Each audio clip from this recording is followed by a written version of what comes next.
साथियों, भारत लोकतंत्र की जननी है, मदर ऑफ डेमोक्रेसी है। भारत के लोकतंत्र की बड़ी विशेषता ये भी है कि समय के साथ इसमें निरंतर बदलाव आता रहा है। हर युग में, हर पीढ़ी में लोकतंत्र को और आधुनिक बनाने और अधिक सशक्त करने का निरंतर प्रयास हुआ है।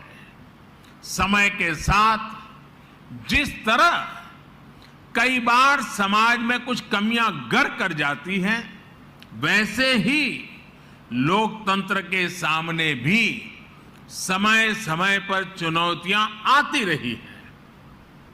इन कमियों को दूर करते रहना, खुद को परिष्कृत करते रहना भारतीय लोकतंत्र की खूबी है और इसमें हर किसी ने अपना योगदान दिया है। एकाध दो अफवाह छोड़ दे तो हमारे यहां लोकतंत्र को लोकतांत्रिक तरीके से मजबूत करने की गौरवशाली परंपरा रही है। इतिहास इसलिए हमारा भी ये दायित्व है कि अपने प्रयासों से हम लोकतंत्र को और ज्यादा मजबूत करते रहें। आज जो भी चुनौतियां हमारे लोकतंत्र के सामने हैं, समय के साथ जो भी कमियां गर कर गई हैं, उन्हें दूर करते हुए हम आगे बढ़े। ये लोकतंत्र की भी इससे हमसे अपेक्षा है और देश की भी हम सभी से अपेक्षा है।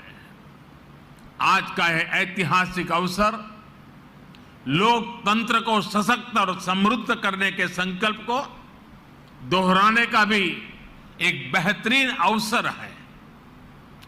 हमारे भारत में विभिन्न विचारों, विभिन्न परंपराओं का समावेश होता रहा है और हमारा लोकतंत्र हमें ये बात सिखाता है कि कोई एक विचार ही उत्तम हो ये जरूरी नहीं है।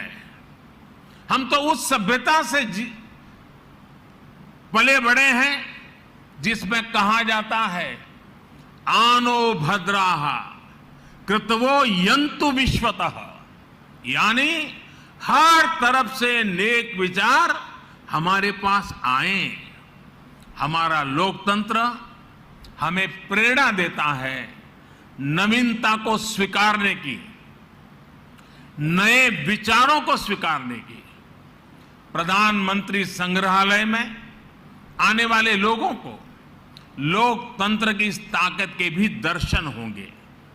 विचारों को लेकर सहमति, असहमति हो सकती है, अलग अलग राजनीतिक धाराएं हो सकती हैं, लेकिन लोकतंत्र में सबका ध्येय एक ही होता है, देश का विकास। इसलिए ये म्यूजियम सिर्फ प्रधानमंत्रियों की उपलब्धियां, उनके योगदान तक सीमित नहीं है। ये हर विषम परिस्थितियों के बावजूद देश में गहरे होते लोकतंत्र, हमारी संस्कृति में हजारों वर्षों से फले फूले लोकतांत्रिक संस्कारों की मजबूती और संविधान के प्रति सशक्त होती आस्था का भी प्रतीक है।